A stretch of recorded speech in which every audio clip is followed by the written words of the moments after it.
Today, the story is a very beautiful story, even though it's mentioned briefly in the Quran, but there are so many lessons, and today I'm going to do it different. I'm not going to mention the whole story. It might take us this today and maybe next week also. But what I'm going to do today is I will mention an ayah and ask you what are the lessons that we learn from this ayah, and we keep going like that. The story of the ayah is the Hudhud Sulaiman, the Hudhud of Sulaiman. Hudhud in English is, look at the screen. Who? Po. That's the closest translation. The Hoopoe of Sulaiman. In Arabic, it's very easy. Ha, dal, ha, dal. Ha, dal, ha, dal. Hud, hud. And you know how the hudhud looks like? No? Okay. Let me just quickly go to the internet. It's one of the most beautiful birds.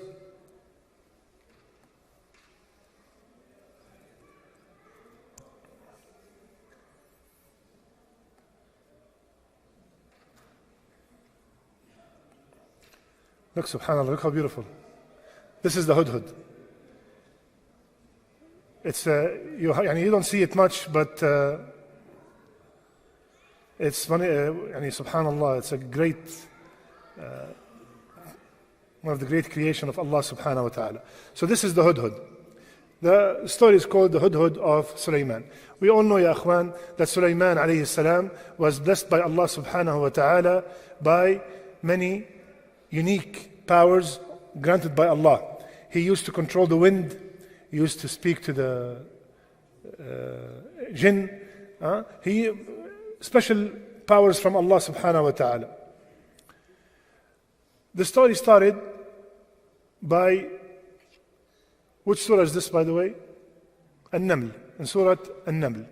Allah subhanahu wa ta'ala said, وَتَفَقَّدَ الطَّيْرُ فقال ما لي لا أرى الهدهد أم كان من الغائبين. So if you go 2-3 ayahs before, Allah subhanahu wa ta'ala is telling us Sulaiman prepared his army from ins, from jinn, from tayr. He has a huge army from mankind, from jinn kind, and from birds, all kinds of creations. His army is all kinds of creations. So he's preparing all his creations. He's checking humans here, jinn here, lions here, horses here. Where's the hudhud? The hudhud is not here. تفقد الطير ما لي لا أرى الهدهد. Where is the hudhud? And he took attendance of the birds and said, why do I not see the hoopoe? Or is he among the absent? Why is he absent? All right, let's stop here one by one. What's the lesson here?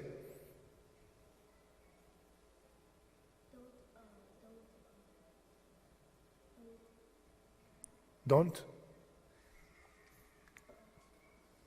Just don't. What? Don't leave stuff if you don't go. Don't take stuff if you don't go. Think. Don't think stuff if you don't go. I don't see that. شيخ. السؤال ماذا نستفيد من هذه الآية? How could we, what do we derive from this ayah? What lesson? We're taking lessons from the story. English, please.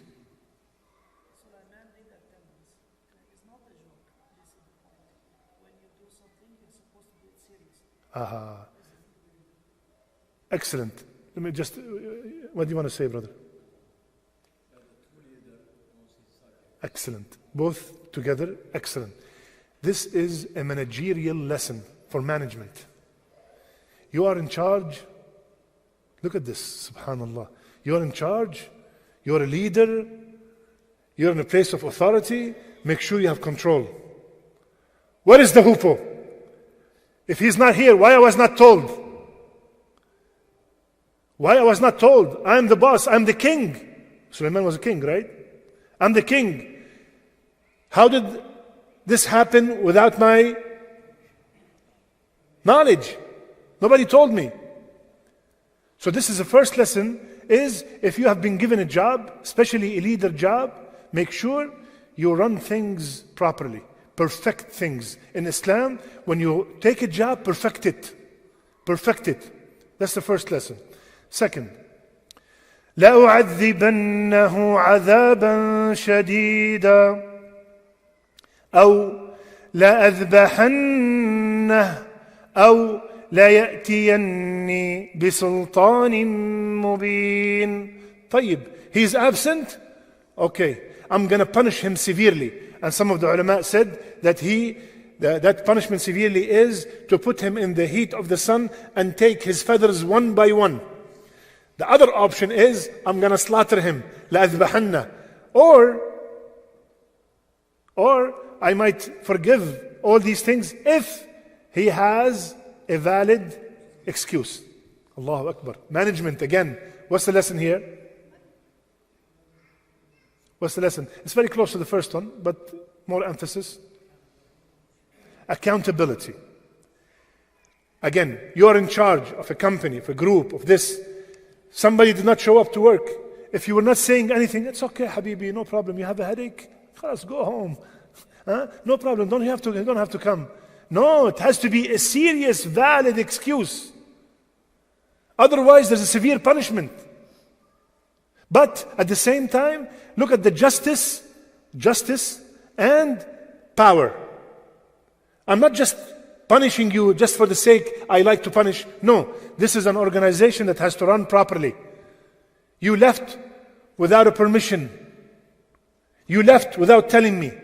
What's your excuse? If you have a valid excuse, alhamdulillah. You don't have a valid excuse, you have to pay for it. Allahu Akbar. Look at this Quran, ya akhwan. What is missing? Allah, I had a meeting today.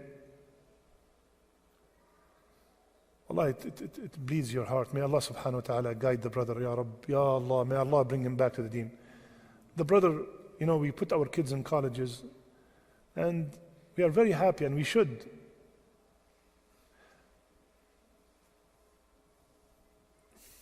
The guy said, what's the proof there's Allah? Muslim, ya akhwan, Muslim. Wallahi, Muslim. Beautiful, beautiful brother.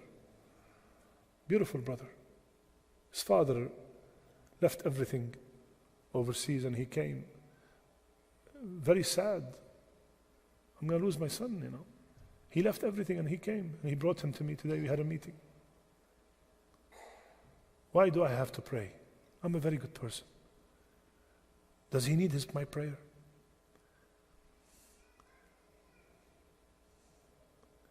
So what is, even though it's out of the topic, but it's extremely important. What's the solution for something like this? What's the solution? See these, mashallah, all these kids sitting here? This is a great sign. Number two, strengthen the foundation. Strengthen the foundation. So when they go and they are bombarded. They are bombarded by those classes at college, by the professors, philosophy, plus bombarded by TV, terrorism, this and that. And all this attack will definitely leave a trace in the back of their mind. And if they have any doubt about the deen, this refreshes, Allah, maybe they're right. If they were able and succeeded to put in our children's hearts the seed of doubt, this is a musibah. They just put a seed of doubt and they keep watering it. So we need to strengthen the foundation. We need, when we tell the people we need this hall, we need this community center, they think we're just asking just because of money. Wallahi ya akhi, what is the money? How much money would you pay to bring back your son to the deen if he tells you there's no Allah? I will give every penny I have. I will give my life. If you die with cancer, you die with a car accident, you die drowning, you die with fire, at least you could be a shaheed. But dying without deen, dying you have doubt that there is Allah, dying you have doubt there is akhirah, this is a calamity. صح ولا لا? Is this true or no? So look at this Quran. How can I manage my business? How can I manage the masjid? How can I manage my home? Everything is detailed. كل شيء فصلناه تفصيلا. Everything is detailed. So, Mr. Hudhud, you were away. Huh? What's the reason?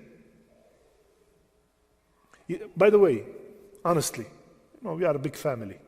How many times you read these ayat? Many times, right? Did you really ever understood them this manner? Honestly, no, right? No. يلا وتفقد الطير. Every letter 10 حسنة. يلا. We start the surah, we can't wait to get to the end. صح? Be frank, right? This is what we do. SubhanAllah, look at the difference when you read with tadabbur. How long does it take? A minute or two. Maybe some translation, maybe some, and especially these ayat are very familiar. طير, أذبحنا, we know ذبح, we know all these very familiar words. يعني. طيب. What's the excuse?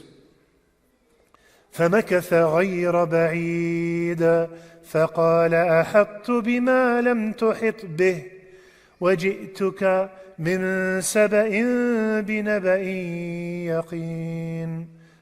The hoopoe stayed not too long and he came back. Now he has to report to the king. Where were you?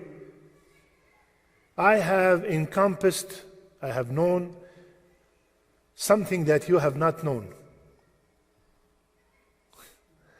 And I have come to you from Sheba,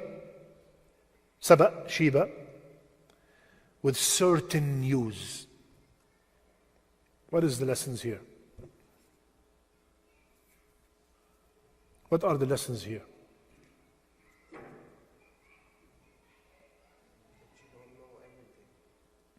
Who does not know everything? Who does not know everything? Not Prophet Sulaiman. لا يعلم الغيب إلا الله. Excellent. This is a dalil. How can I stand in front of it? This is the king of his time. This is the Muhammad of his time, right? Sulaiman. I'm standing in front of him and I'm telling him, I know something you do not know. Allahu Akbar. First, we conclude that the Anbiya do not know the ghaib. Right? They do not know the unseen. He's telling him, I know something you do not know. Second lesson,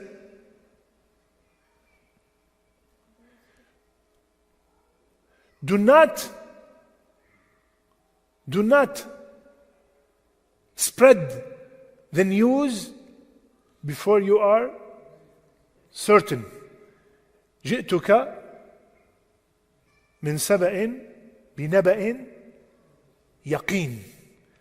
I saw with my own eyes. I checked, I asked. Remember last time we said the difference between تبين and تثبت? When the people, the two Sahaba saw Rasulullah ﷺ with a woman, تثبتوا. They were for sure that this was a woman. But لم يتبينوا. They did not know who she was, so they ran. Rasulullah ﷺ, come so I can make it clear for you that this is only your mother. This is my wife. So it has to be both tathabbut and tabayyun in order not to fall into sin. When I start spreading the news, I have to make sure that this information is right. Ya akhi, my sister, my brother, please, this is extremely important. Please stop saying, I heard. Don't ever say, I heard. This is very dangerous. I heard. And after that, you say a major statement, major accusation that you have no clue if it's right or not. You're just putting doubt on somebody's head, somebody's brain. I heard that this sister is not too good. Don't ever say that. It will always come back to that guy. Always come back. If anybody says something, oh, wallahi, yeah, he told me. Don't, especially when it comes to ard, to honor, especially when it comes to reputation. I heard. Wallahi, I don't know. No, don't know, don't speak, don't talk. This bird, bird teaching us a major lesson. You only speak when you know for a fact. And if it's important, we're gonna see how important is this matter he's about to discuss. Extremely important. I gave this lecture once before and I called it Wings of Tawheed. Wings of Tawheed. And you'll know why from the next ayah. So what is that information, Ya Hudhud? What is that information that is so important that made you leave without my permission? And you are so sure about. What is it? إني وجدت امرأة تملكهم وأوتيت من كل شيء ولها عرش عظيم. I found a woman ruling over them. He's talking, I came from Sheba, right? I came from Saba, and I found that there's a woman ruling them.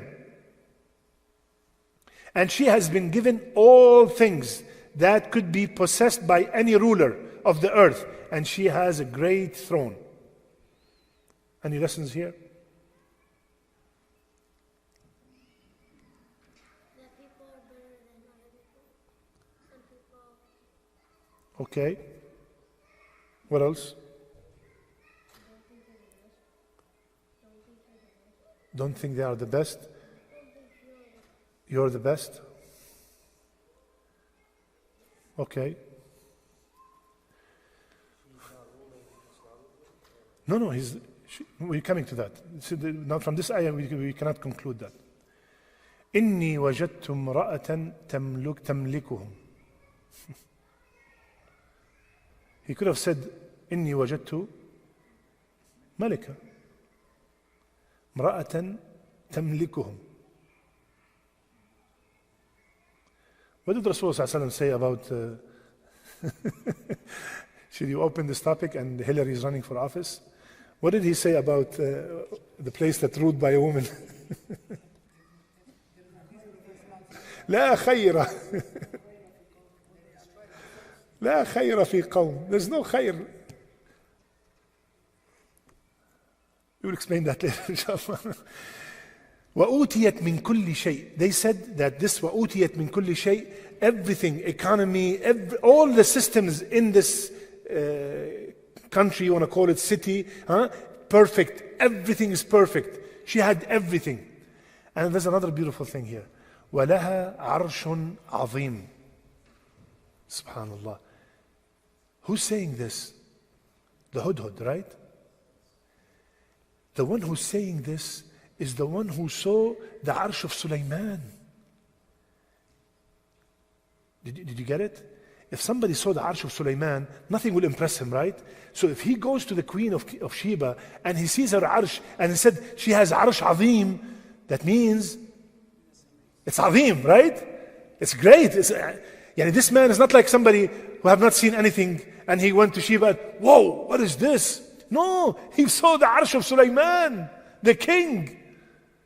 Sulaiman is the one who got everything and he made the dua, Ya Allah, grant me, you know the dua, right? So, her arsh was really azim. Her arsh was really azim. طيب. We'll take one more ayah and maybe we'll leave the rest to the next week, inshallah. What's her problem? Okay, you saw a malika, she's ruling. What's her problem? وجدتها وقومها يسجدون للشمس من دون الله وزين لهم الشيطان أعمالهم فصدهم عن السبيل فهم لا يهتدون. الله أكبر. الله أكبر. I found that her and her people are making sujood to the sun instead of Allah. And shaitan has made their deeds pleasing to them. He beautified these deeds to them and averted them from Allah's way. So they are not guided. This is the core of the story. That's why we called it Wings of Tawheed. Now, let me just go down a little bit. Look at this ayah. لقد كان لسبإ في مسكنهم آية جنتان عن يمين وشمال كلوا من رزق ربكم واشكروا له بلدة طيبة ورب غفور. Allah in Surah Saba, that was in Surah An-Naml. In Surah Saba, He's explaining and describing Saba. What kind of place is Saba? There was Saba, a sign of their dwelling place, 2 gardens, right and left. Okay? 2 gardens, right and left. Now, please, listen to me carefully. I want you to all concentrate on this point. A bird, this big, flying from Palestine to Yemen. You're talking 2,000-3,000 miles or kilos. He's flying and he's seeing all these jannatan, beautiful gardens. It's a bird. That's all he sees. That's all he likes. He's seeing waterfalls. He's seeing rivers. He's seeing all these beautiful things about Saba. A bird with his small eyes. When he came to report, what is the most thing that bothered him? Shirk. Allahu Akbar. Shirk. How can they make sujood to other than Allah? All these beautiful things for the eyes of the bird did not bother him. But what killed him is, how can someone make sujood to the shams other than Allah? A bird get bothered. In our countries, you drive around and you see every few blocks a store with a hand on the window telling you, come in, I can tell you your future. Does that bother you? Does that bother us? Is that shirk? Is that shirk or no? It's shirk. Fortune teller, shirk. The bird get bothered. The bird. Ya Sulaiman, I saw something is bothering me, yaqeen. How can a queen and her people making sujood to the shams other than Allah? It killed him. It was bothering him. And he told them that the shaitan beautified this for them. The shaitan made it look beautiful. It's okay, what's the big deal? At least you're making sujood, doesn't matter to who. فهم لا يهتدون. Now, subhanallah. Now he's subhanallah, he's wondering and he's going crazy. ألا يسجدوا لله الذي يخرج الخبأ في السماوات والأرض ويعلم ما تخفون وما تعلنون. Allahu Akbar. This bird, he's telling Sulaiman, they're making sujood to the shams, to the sun, other than Allah subhanahu wa ta'ala. And Allah is the one who brings out the hidden. Yani for him, that piece of rice that is hidden and that small nest made him so jealous about this deen. He does not have a house or a car or degrees and all this ni'am that we have, and it killed him just from a piece of rice that he eats or a piece of grain and a small nest. It made him so ghayyur, so jealous about this deen. How could they do this to Allah? He's boiling. And look at the small ni'am that he has. And we are drowning with ni'am and we pass by the shirk and nothing happened to us.